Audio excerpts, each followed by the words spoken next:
সালমান শাহর স্মৃতিতে নির্মিত হলো সিনেমা লাভ ৯৬।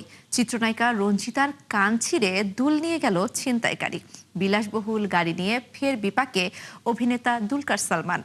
কানের লাল গালিচায় বাঙালি কন্টেন্ট ক্রিয়েটর নিরঞ্জন। এক নজরে বিনোদন দুনিয়ার খবর জানাচ্ছেন আফফান মিতুল।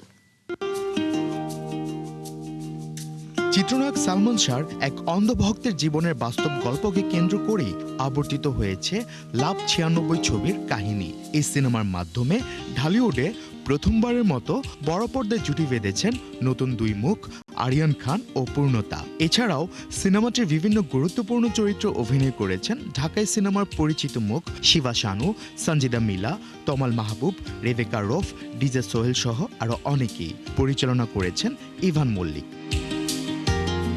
ছিনতাইকারীর হামলা শিকার হয়েছেন ঢাকা ৮৬ খ্যাত সিনেমার নায়িকা রঞ্জিতা কণা। রাজধানীর রামপুরা এলাকায় ছিনতাইকারী তার কানের দুল ধরে টান দিলে কান ছিঁড়ে দুই ভাগ হয়ে যায়। ঘটনাটি ঘটে রবিবার রাতে। জানা গেছে, বাংলাদেশ চলচ্চিত্র শিল্পী সমিতির নির্বাচন উপলক্ষে এফডিসিতে গিয়েছিলেন রঞ্জিতা। বাসায় ফেরার পথে এই ঘটনা ঘটে। গুরুতর অবস্থায় তাকে হাসপাতালে নেওয়া হলে তার কানে ৭টি সেলাই দিতে হয়। বিলাসবহুল গাড়ি নিয়ে ফের আলোচনায় এসেছেন দক্ষিণী অভিনেতা দুলকার সালমান। ভারতের শুল্ক দফতরের বিশেষ অভিযানের আওতায় এবার তার আরও একটি বিলাসবহুল গাড়ি বাজেয়াপ্ত করা হয়েছে।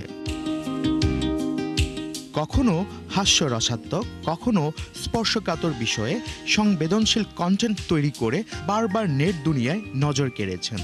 অসংখ্য কন্টেন্ট ক্রিয়েটরের ভিড়েও নিজস্ব ঢঙে আলাদা পরিচিতি গড়ে তুলেছেন তিনি।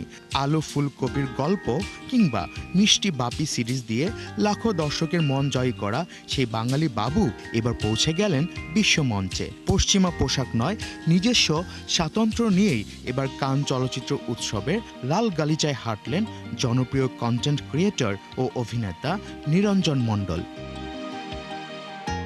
আফফান মিতুল, ৭১।